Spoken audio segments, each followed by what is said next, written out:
Nos escucha en este momento el economista Carlos Melconian. ¿Cómo estás, Carlos?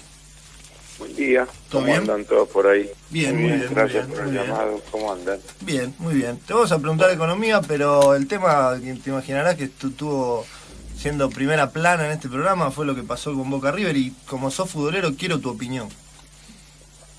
Y bueno, lo que pasa es que en opinión me parece que si te retrotraes 5 años, 10 años, 15 años, 20 años, está todo dicho. Esta es una cuestión donde las decisiones son del primer nivel y todo el mundo sabe lo que hay que hacer. O sea, esto se vuelve a revolver que hicieron los ingleses y toda la historia que ya es conocida. Esto es medio como en la economía, en la asociación. Estaba leyendo en los diarios de hoy que el candidato Altamira pide equilibrio fiscal. Si el candidato Altamira pide equilibrio fiscal, ya no hablemos más. ¿Entendés? Entonces, es que ya esto es hacer las cosas, la gestión, ser normal. En eso consiste las cosas. Claro. En términos de la producción de un programa económico, vos buscas coparticipación federal, hay 10 cosas escritas. Mercados de cambios, hay 10 cosas, 10, digo 10 para no exagerar, hay 100. Inflación, hay 100 cosas escritas. Política cambiaria, hay 100 cosas escritas.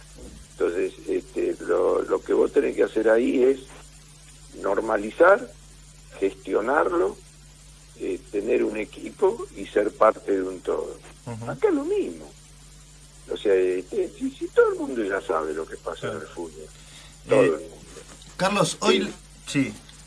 No, digo que cómo son las cosas, para quién trabajan, quiénes son, Sí, cuáles son los tipos que hacen lío en la cancha, qué medidas hay que tomar, qué significa tener seguridad, qué significa tener una posibilidad de entrar al estadio o no, dónde están los revoltosos, todo eso está escrito, recontra sabido.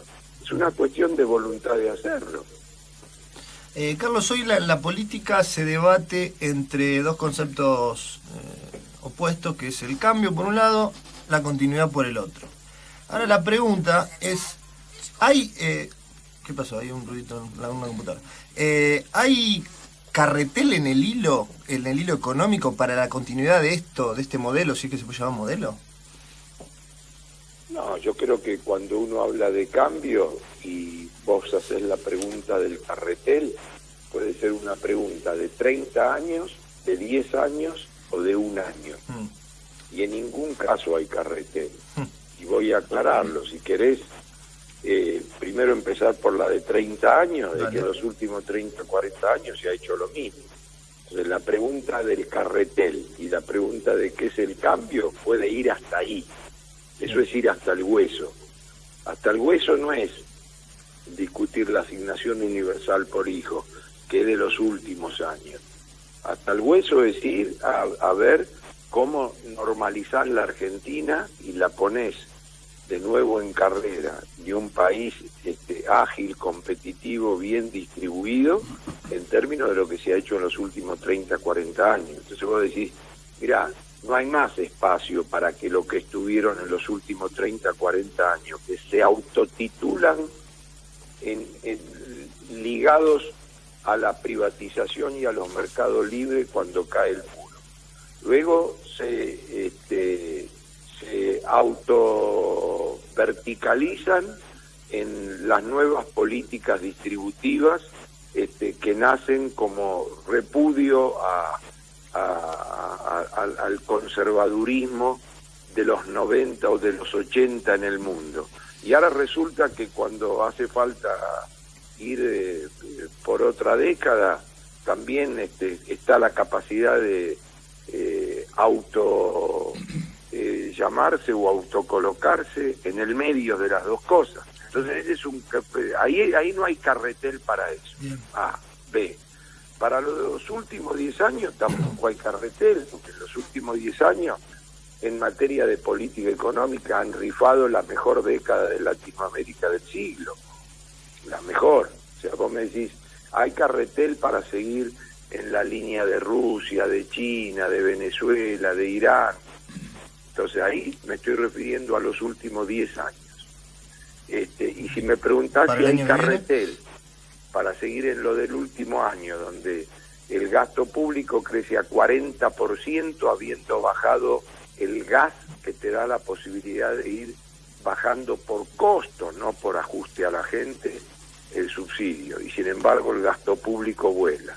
La inflación va detrás del gasto, el salario detrás de la inflación, el tipo de cambio detrás de la inflación del gasto y del salario. Y la tarifa congelada es como que no hay carretel tampoco para el último año. Sí, entonces el cambio es un sinnúmero de cosas que si tuviera que decirlo como político es trabajar para que no pase mal lo de la manga y trabajar para que la gente viva mejor. Pero eso pues suena a ruido político, y como el tuyo es un programa económico, yo no quiero perder la línea económica por la cual vos me estás entrevistando, entonces te digo, no hay espacio desde el punto de vista económico. No, es que sí, lo entiendo, y en realidad mi pregunta era más política, porque digo, y hablando a título personal, populismo sin plata es Venezuela hoy, y eso me preocupa mucho a mí. Lo que pasa es que el populismo sin plata es una trampa, porque el populismo con plata es rifarla en el mal sentido. Aquí hay que hacer mucha docencia en la gente, por lo que uno aprendió en la casa, más cuando viene desde abajo.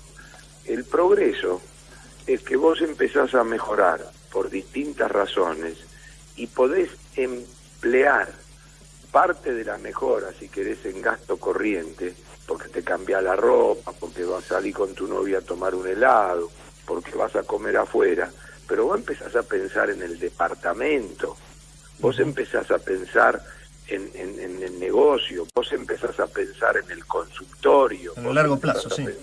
Claro, vos empezás a pensar en lo que es la infraestructura familiar para hacerte una gran persona con el paso del tiempo. Así uno lo razona en la casa.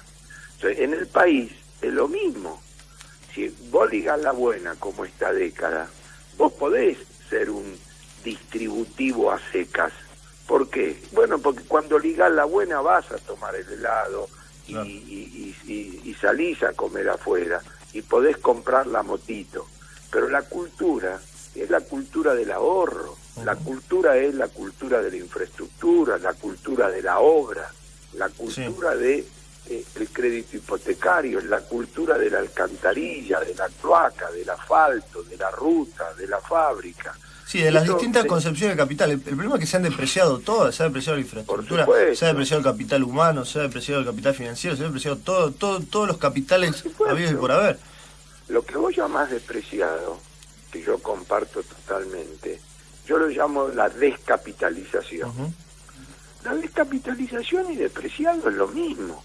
Es que vos, que como la gente tardó en entender esto y que parece que fueran lobbies de intereses creados, pero la descapitalización es la descapitalización del campo, la descapitalización de la industria. Vos fíjate el retroceso de la discusión.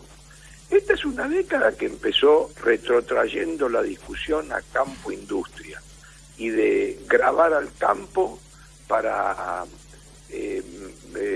desarrollar a la industria. Y dale el relato, y dale. Y termina el relato, la década y el ciclo suspendiendo fías de operarios, que es el emblema de la recontra industria. Claro. Y entonces, ¿dónde está que vos grababas al campo? Solo por dar un ejemplo, yo no tengo campo, no invierto en campo, no soy representante del campo, ni trabajo para el campo, pero estoy tomando un tema emblemático. Grababas al campo para mantener la mesa de los argentinos, para que no haya inflación en el pan, en el fideo, y para desarrollar la industria. Y terminás prohibiéndole importar a la industria, o sea, a la industria le diste, te prohíbo la importación para que no te compitan, y encima vengo con la sanata sesentista de que grabo al campo para ayudarte. Y resulta que a la industria terminan prohibiéndole importar y suspendiendo operarios. Sí. Y la mesa de los argentinos termina volando la inflación, y dentro de la inflación acumulada lo que más subió es el precio de los alimentos. Sí. Entonces, lo único que hace falta, para volver a tu primer pregunta, que es la del cambio, es mirar los resultados. Es como que yo te digo, y acá vuelvo al fútbol, que ahí sí es nítido. Pusiste un modelo, donde el modelo resulta que jugó 20 partidos y termina 20 abajo. No hablemos más. Claro. Está bien. El último estertor del modelo es si la paritaria esta se cierra, y entonces una vez que se cierre dan el aumento, a ver si en el mes previo a la elección la gente tiene plata y va al shopping. Sí, el cortísimo plazo. El cortísimo plazo. Pero no de cortísimo. Yo te diría, esto es como la elección de parlamentarios para que asuman en el 2020. Claro. Acá tiene que salir el fuego sagrado de la sociedad argentina en un corte vertical. Carlitos, tengo que ir a la tanda, te hago la última pregunta. ¿Es verdad que dijiste a Macri que de ser presidente deje por lo menos 4 meses más en funciones a Kicillof y a Vanoli para que arreglen el quilombo que armaron? ¿Y yo dije eso? Está en la prensa, no sé si lo dijiste. Y porque un día me dijeron, dice, no, porque si gana Scioli quedan las autoridades económicas y además Vanoli tiene mandato. Y yo dije, mira, la verdad, con el quilombo que están dejando, no sé si dejarlo en eterno, pero los primeros 4 meses se podrían hacer cargo. Aquí la primera medida de los primeros 4 meses, la gente ve dónde está originada y de quién son los de pelote que ve. Que firmen un poco el bolón hermano. Por eso, ¿viste? Decir que acá sarna con gusto no pica, decía mi vieja, y acá en caso de ganar Macri se termina a mirar para atrás y echar la culpa, porque digamos, si gana Macri este va a ser un gobierno de solo aprender de la historia, pero terminar de echar en cara en todo sentido, política internacional, política social, política local y política económica. Y vos me decís, ¿por qué? Aunque te tenés que olvidar de lo que pasó. No, porque hay un montón de gente nueva que lo que viene es a mirar para adelante para arreglar las cosas. Yo me acuerdo que cuando en el 99 vienen bajo otro esquema, deja un despelote, el gobierno que se hace cargo y el equipo económico que se hace cargo, de lo cual algunos los veo por ahí hablando, se la pasó 1 año y medio discutiendo que dejaban. Entonces yo he preferido otro camino, no para asustar a la gente, he preferido y lo he llamado agua bendita al periodo que va de octubre del 2013 a hoy, para blanquear. La discusión del blanqueo y de lo que dejan se da hasta el 10 de diciembre, o hasta octubre, o hasta donde fuere. Entonces a partir de ahí, y bueno, ya está, vos querías agarrar esto, ahí lo tenés ahora, metete a arreglarlo, pero este periodo de blanqueo hay que aprovecharlo a la máxima capacidad, ¿sí? Y sabiendo que la gente va a entender. Nosotros somos la antítesis de tratar a la gente de Gil, el tipo que propone tener candidatos para el 2020, dándole inmunidad desde que lo designan y eligiéndolo ahora para ponerlo grande en la boleta, es una metodología donde cree que la gente es Gil. Nosotros somos la antítesis de eso. Carlos, muchas gracias por el contacto y hasta cualquier momento. Bueno, gracias por el llamado. Un abrazo fuerte.